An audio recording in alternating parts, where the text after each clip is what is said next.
Kilichotukutanisha ni swala la wajasiriamali ambao walikuwa wakisimamiwa na shirika hili la TWCC ambao ni wawezeshaji wa wajasiriamali kwa mkoa wote wa Tanga, kwa sababu wao ni kama mkoa lakini pia wana matawi yao Muheza, Lushoto, Handeni.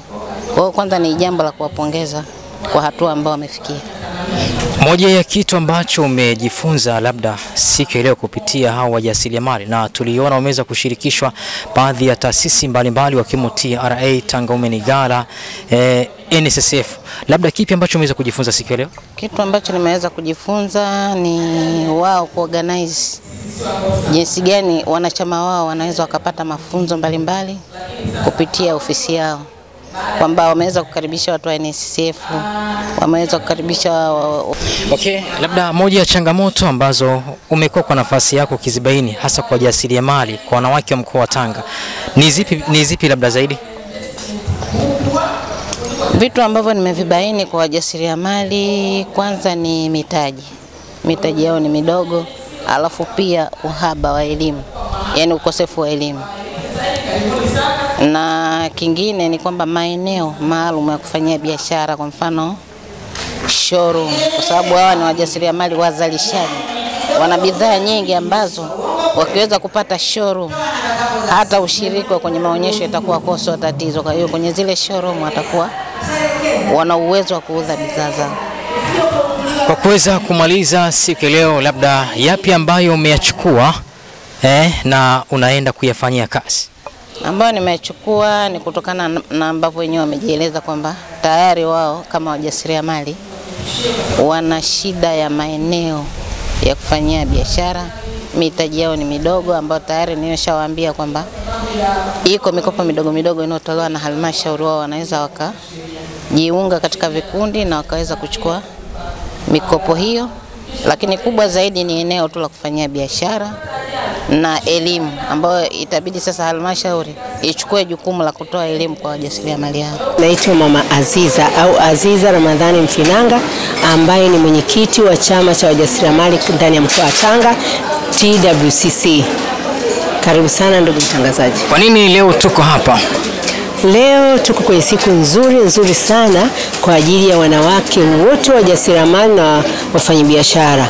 Dhumuni kubwa ni kuwapa elimu ya kibiashara. Kama unavyojua, biashara bila daftari haiendi, lakini tunahitaji tujue maana ya bima, tunataka tujue maana ya TRA, tunataka tujue mambo mengi tu, lakini jinsi gani ya kuwaweka wanawake pamoja.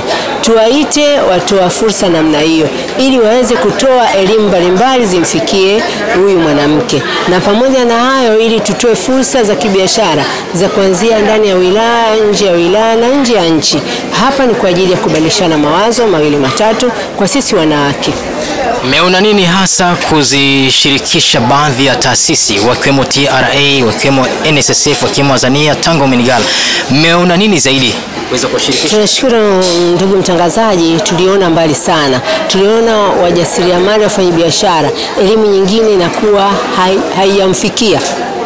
Kama haijamfikia tabaki kulalamika, lakini tukawaita wadau ambao wanaweza kuwapa elimu mbalimbali. Kwa hiyo haitokuwa kila siku kuilaumu serikali kwamba hapa sijafikiwa, lakini kazi yetu ya sisi taasisi ni kuisaidia serikali yetu tukufu inaongozwa na Mama Samia Suluhu Hassan kwamba tuwape elimu wanawake wenzetu ili watoke pale waliposimama wafike mbali. Kwa majina naitwa Gaston Logatus Chale, ni afisa biashara lakini mratibu wa miradi katika chemba ya wanawake TWCC. Tuliona kwamba wanawake na vijana wa Tanga wana uhitaji mkubwa sana wa kupata elimu ambazo tumekuwa tukiziratibu siku ya leo na wawezeshaji kuweza kuzitoa. Tuliona kuna uhitaji mkubwa wa watu kuweza kufahamu elimu ya fedha, kuweza kujua namna gani ya uwekezaji kwa taasisi mbalimbali, kuweza kupata elimu ya kodi na wao kupata fursa ya kuweza kutoa mawazo yao kwenye mambo ya kodi, lakini pia kwenye kuhakikisha wanakuzijua fursa ambazo za ujasiriamali zinazopatikana ndani ya Tanga. Kwa hiyo tuliona ni kitu muhimu kuandaa na kuwaleta wadau muhimu ambao wataweza kuwapa elimu hii wahusika ili wanawake na vijana wa Tanga basi waweze kuelimika zaidi. Asante, mmewashirikisha wadau hao. Vipi kwa nafasi ya wamachinga? Kuna vijana wengi wanafanya kazi hii. Mlifikiria nini zaidi au yani sio semeje? Kuna nafasi ya vijana wa machinga. Hatukuweza kuwaona, labda hili likoje? Ni kweli fursa ambazo au makongamano ambayo tunaandaa yanakuwa yana malengo maalum. Kwa hiyo tunayo makongamano au mipango ya maandalizi ya vikao na makongamano mbalimbali ambayo tunategemea kuyafanya siku zijazo.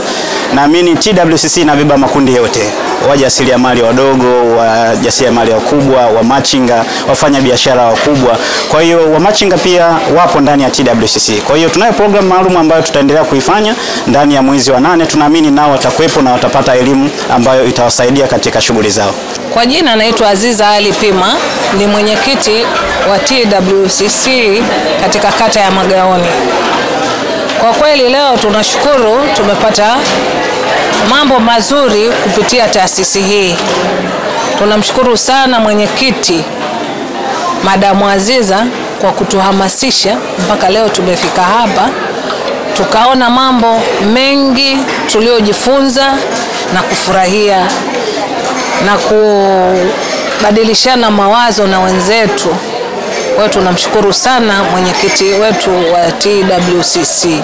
Kwa majina naitwa Mwaka Uthman Mashi, natokea Mwanzange. Mimi ni mjasiriamali mdogo mdogo. Kwa hapa leo kilichonifurahisha ni mambo mengi sana yaliyozungumzwa hapa, mimi nimefurahia. Japokuwa ni mara yangu ya mwanzo kuja sehemu kama hizi, lakini nimefurahi. Nimepata uelewa. Kuna vitu ambavyo nilikuwa sivielewi lakini nimevielewa. Kwa hiyo nadhani na biashara zangu mimi mwenyewe nazofanya au ujasiriamali wangu nilokuwa nao naweza nikanyanyuka kuliko nilipo sasa. Kwa hilo nashukuru. Na namshukuru pia dada Aziza ambaye ni mwenyekiti wa TWCC, yani kwa kutuunganisha. Nashukuru kwa hilo. Najua atanifikisha mbali. Nikifuatilia na yeye akinifuatilia tutafika mbali. Kwa hapo nashukuru sana.